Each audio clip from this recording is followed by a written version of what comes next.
Hey everyone, welcome back. We're diving deep again today, and this time we're gonna really unpack a chapter 12, from a collection of fascinating texts.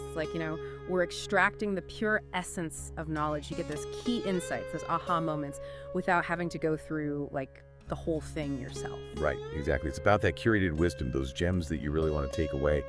And in chapter 12, what we're seeing is this really powerful theme emerging, and it's all about actively developing a good character. It's about perseverance, it's about diligence, it's how we treat others, the examples we set, and the rewards of self-improvement. We're going to be pulling from all these different perspectives, like a tapestry, to really understand this. It's fascinating, isn't it? I mean, we're talking about those aha moments that can truly shift your perspective on what it takes to build a strong character, a fulfilling life, And so, okay, let's jump right in. When these texts talk about the very foundation of a good character, where do they say we should even begin? Well, they seem to agree that, pursuing good character is not just some vague aspiration, it's a primary aim in life. It's like, the bedrock. There's this quote from Lord Cockburn, a Scottish judge, about a man who died young, only 38, but had this huge public influence. And it wasn't about fame or anything, it was his independence of principle and scrupulous adherence to truth. And they present this as a powerful example, especially for young people, showing that a life lived with integrity can have a deep impact, even if it's cut short. That's really powerful. It makes you think about what really matters. It's not about longevity necessarily, but the values you live by. And it's amazing that this individual, his guiding principle, from the very beginning was, always do what your conscience tells you is right and leave the consequences to God. That's a powerful internal compass, right? But in today's world where everything's about, external validation, how do you even cultivate that inner voice? That's the key question, isn't it? Yeah. These texts suggest it starts with a deep sense of, personal responsibility. You got to be willing to act according to your own moral compass, even when it's tough, even when there's pressure. You have to prioritize that inner voice, that conscience. And this connects to striving for high ideals, even when they feel, difficult to reach. Like Disraeli's observation about self-reproach when we feel guilt, even the aspiration towards a higher standard, it shapes us, it impacts us deeply. So it's a conscious choice, a deliberate effort, guided by our conscience and commitment to truth. Now, chapter 12 also dives into the role of habits. How do our habits, the things we do day in and day out, actually shape our character? Well, these sources are adamant that habits are incredibly powerful, almost like second nature. There's this quote, "All is habit in mankind, even virtue itself." And, we know this from science too, right? Habits, they're formed through repetition and reinforcement. So even our moral inclinations, they become ingrained through practice. Makes sense. The more you act a certain way, the more natural it becomes. But the key is being intentional about forming good habits in the first place. Exactly. It's not just letting things happen. Butler talks about a habit of care in the formation of good habits. So it's about consciously choosing and cultivating the behaviors that you want to define you. It's setting those positive feedback loops in motion. It's like setting an intention, right? And it's not just about those big, obvious moral choices. I was really struck by the idea of cultivating the habit of looking on the bright side. Like Dr. Johnson said, it was worth more than £1,000 a year. That's a lot. Johnson may have been exaggerating a bit there, but he was highlighting the power of a positive mindset. It's like resilience, problem solving, well-being, it all gets a boost. These texts suggest that we can, to a large extent, choose to direct our thoughts toward happiness and improvement. It's training your mind, almost. It's like a muscle you can exercise, right? So it's not just feeling good in the moment, it's an ongoing practice. And speaking of practice, chapter 12 really emphasizes how we conduct ourselves towards others. It says that's a true test of character. Yeah, absolutely. Our interactions, they reveal so much. Being graceful and kind, not just to those we like, but to everyone. It shows respect, it acknowledges their worth. And what's really interesting, the texts point out that often the person who's being kind benefits even more. It's that ripple effect, right? Right. And it doesn't depend on your status or wealth.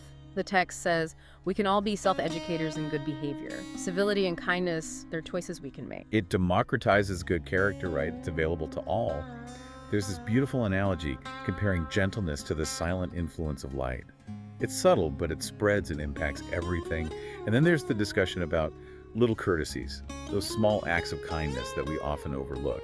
They add up, saving small amounts of money over time. It's about consistency, those small gestures becoming something truly significant. And it's not just what you do, but how you do it, right? Like a kind word said grudgingly, it loses its impact. Exactly. It's the difference between genuine kindness and, like, condescending charity. The text talks about people who pride themselves upon their gruffness. Hmm. They might have good qualities, but that rough exterior makes them, well, difficult to be around. It's a reminder that how we treat others really shapes how people perceive us. And I love that Welsh saying about mistaking a distant figure for a monster only to realize it was your brother. It's like our assumptions and lack of kindness can really distort our view. It's a powerful image. We need to approach others with more understanding and empathy.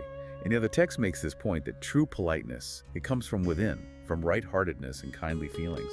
It's not tied to social status. There's the example of a mechanic who embodies this, showing that kindness is a matter of character, not class. And then there's that story about William Cheeryble and the nasty pamphlet. His generosity, his belief that the person would eventually regret it without any revenge, that's inspiring. It really sets a high bar, doesn't it? And it leads naturally to this concept of the true gentleman, someone whose character is molded by the highest ideals. A French general said that true gentlemen prove themselves in times of need and danger. It's about having that deep-seated character that earns respect. It's not just theory, right? Chapter 12 gives us real-world examples. Sir Walter Raleigh, he had access to incredible wealth, but chose not to exploit it for personal gain. He returned to England poor.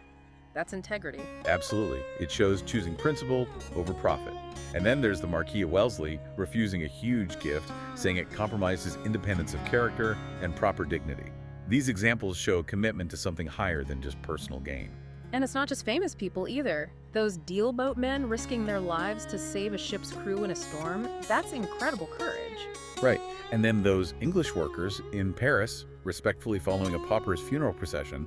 It shows these innate qualities of respect and decency are found in everyone, regardless of social standing. It challenges our assumptions about where we might find those qualities. And then the chapter talks about truthfulness. Lord Chesterfield said, "Truth made the success of a gentleman." And the Duke of Wellington was so proud of the reputation for honesty among English officers. Truthfulness is fundamental, isn't it? It's the basis of trust, of reputation. It's essential for relationships and for society as a whole. And those stories of bravery and selflessness during the Indian Mutiny, the marches on Cawnpore and Lucknow, Outram's humility, the words of Henry Lawrence, they're all incredible displays of character under pressure. Even Sir Colin Campbell prioritizing the rescue of women and children. It's those individual acts of kindness amidst chaos that really stand out. The wounded soldiers thanking the English women who cared for them, the image of Florence Nightingale's shadow as a symbol of hope. Yes, they personalize these historical events. And while we'll delve deeper into it later, the brief mention of the wreck of the Birkenhead, it's another example of the strength of character people can display in the face of danger. It's been an incredible journey through these different aspects of good character, from those core principles to the power of habits and the impact of our actions on others. It really makes you think about your own life, the sources you shared with us. What resonates most with you? The interconnectedness of it all, that's what stands out to me. It's not about being perfect in one area and ignoring the others. It's a holistic thing, aligning actions with values, building positive habits, being mindful of our impact on others. Those examples, they show how abstract principles translate into real life. Absolutely. As we wrap up this deep dive into Chapter 12, we've seen how building good character is an ongoing process, a journey. It's about our inner compass, our commitment to truth. We explored the power of habits and how they shape us. We saw how our actions towards others reflect who we are. And finally, the importance of integrity and honesty. These ideas, they offer valuable insights for everyone. It's about understanding the elements that contribute to personal growth and a positive impact on the world. And on that note, here's a final thought to ponder. What's one small habit you could start today to strengthen your character? Or maybe whose conduct, past or present, inspires you the most? We encourage you to keep exploring these ideas. It's been a really enriching conversation. Thanks for joining us for this deep dive. Until next time.